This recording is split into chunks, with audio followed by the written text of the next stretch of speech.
பெருந்தலைவர் காமராஜர் குறித்து பொதுவெளியில சர்ச்சைக்குரிய விவாதங்கள் நடப்பது சரியே இல்ல அப்படின்னு முதல்வர் ஸ்டாலின் திமுகவினருக்கு அறிவுறுத்தி இருக்காரு. காமராஜர் குளிர்சாதன வசதி இல்லாம தூங்க மாட்டாரு. அதற்காக அனைத்து அரசும் தங்கும் இல்லங்கள்லயும் குளிர்சாதன வசதியை ஏற்படுத்த அன்றைய முதல்வரான கருணாநிதி உத்தரவிட்டாரு.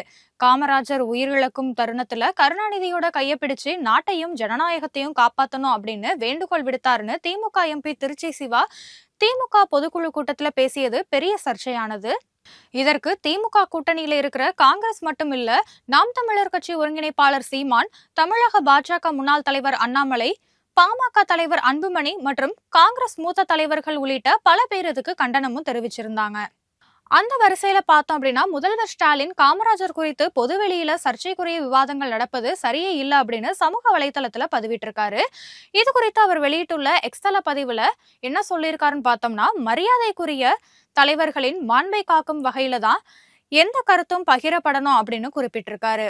சமூக நீதியும் மதசார்பற்ற நல்லிணக்கத்தை உருவாக்க வாழ்நாள் முழுக்க உழைத்த பெருந்தலைவரோட கனவுகளை நிறைவேற்ற அனைவரும் ஒன்று சேர்ந்து உழைப்போம், வீண் விவாதங்களை தவிர்ப்போம் அப்படின்னு முதலமைச்சர் ஸ்டாலின் திமுகவினருக்கு அறிவுறுத்தி இருக்காரு.